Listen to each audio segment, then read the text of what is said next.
नमस्कार. आज तुमच्या पुढे अपूर्ण लग्न भाग 1 सादर करते. लेखिका आहेत मीनाक्षी वैद्य आणि अभिवाचन करतायत मीनाक्षी वैद्य. लग्न हा आयुष्यातील खूप महत्वाचा आणि आनंदाचा सोहळा असतो. या सोहळ्यामुळे कितीतरी जण प्रेमापोटी एकमेकांशी जोडल्या जातात. आमचं लग्न झालं ते अगदी साध्या पद्धतीनं. तुम्हाला प्रश्न पडला असेल की ही कोण आहे जी आपली जीवन कहाणी सांगते. खरंय, तुम्ही मला ओळखत नाही आणि मी पण तुम्हाला ओळखत नाही, पण या आभासी जगात आपल्या मनातलं बोलायला मिळतं हेच खूप आहे. माझं नाव अपूर्वा विलास देशमुख आहे. मी एका छोट्या गावातली मुलगी आहे. गावात अजूनही काही प्रमाणात सगळ्या गोष्टी रीतिरिवाजाला धरून होतात. हुंडा ही तर खूप मोठी संधी असते मुलाकडच्यांना पैसे कमावण्याची. माझा नवरा मला लग्नाआधी एकदाच भेटायला आला होता. त्यावेळी आम्ही दोघे फिरत फिरत नदीकाठी गेलो होतो. तिथे मनमोकळेपणाने गप्पा मारल्या. मी माझी मतं त्यांना सांगितली. त्यांनी खूप कौतुक केलं. हुंड्याबद्दलही मी माझं मत मांडलं. त्याचंही त्यांनी कौतुक केलं. या गोष्टीला जेमतेम 4-5 दिवस उलटले असतील की मुलाच्या वडिलांचा फोन आला आणि त्यांनी मुलगी नापसंत असल्याचं सांगितलं.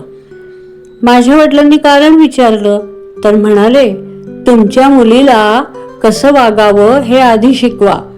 त्यांनी लगेच फोन ठेवून दिला. माझ्या वडिलांना शंका आली. त्यांनी मला विचारलं, तू त्यांच्याशी काही वेडवाकडे बोलली होतीस का? नाही, मी म्हटलं. मग का नकार दिला त्यांनी? मी काय बोलणार, पण मी हुंड्याबद्दल माझ्या वडिलांना अजिबात सांगितलं नाही. ते माझ्या मनात खूप खोलवर रुजले होते. त्यांचा हळुवार आवाज माझ्या मनाचे कप्पे उघडत होते. खूप वर्षांपासून मनात आत खोलवर त्यांच्याविषयी प्रेम जपलं होतं असं मला वाटायला लागलं. काय जादू घडली माहिती नाही, पण 4 दिवसांनी मुलाच्या वडिलांचा फोन आला. तुमच्या मुलीचं वागणं मला खटकलं असलं तरी आमच्या मुलाला तुमच्याच मुलीशी लग्न करायचंय. तेव्हा हे लग्न पक्क समजून साखरपुड्याची तयारी करा. मुलाच्या वडिलांचं बोलणं ऐकताच माझ्या वडिलांना खूप आनंद झाला. या बातमीने घरातील सगळा सूर एकदम बदलून गेला. माझ्या घरचे मला काही ना काही कारणाने चिडवायला लागले. त्यांच्या चिडवण्यामुळे माझ्या अंगावर रोमांच उठायचे. त्यांचा चेहरा माझ्या डोळ्यासमोर यायचा, पण लगेच माझ्या मनात यायचं, यांचे डोळे मला इतके निर्विकार का वाटतात? समोर नवतरुणी बसलेली आहे याचा मागमूसही त्यांच्या डोळ्यात मला त्या दिवशी दिसला नाही. मला मात्र ते खूप आवडले. त्यांचं भरदार शरीर आपलं संरक्षण करेल. त्यांच्या मिठीत माझ्या सगळ्या चिंता दूर होतील असं वाटलं. पण मूळ प्रश्न माझ्या डोक्यात गरगर फिरतच होता, यांचे डोळे निर्विकार का? आमचं लग्न साधेपणाने झालं. लग्न ठरल्यानंतर मुलीच्या डोळ्यात किती स्वप्न असतात. लग्नाविषयी, नवऱ्याविषयी, सासरच्या मंडळींविषयी. माझी कुणाशीही ओळख झाली नाही. लग्नाची आठवण राहावी अशी एकही गोष्ट घडली नाही. ना हातावर मेहंदी, ना सगळ्यांचं लक्ष चोरून त्यांनी माझ्याकडे बघणं, हे काहीच घडलं नाही. यांच्या डोळ्यात सुद्धा काही भावना दिसल्या नाहीत. सिनेमात कसं दाखवतात ना तसं काहीच घडलं नाही.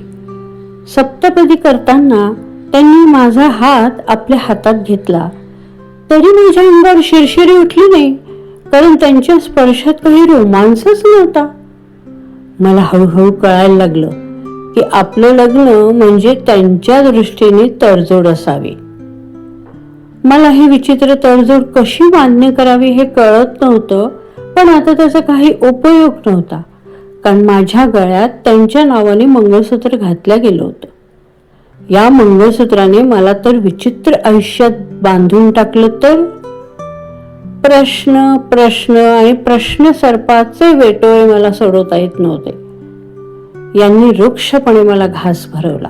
वृक्षपणे उखाणा न घेता फक्त माझं नाव घेतलं. असं का?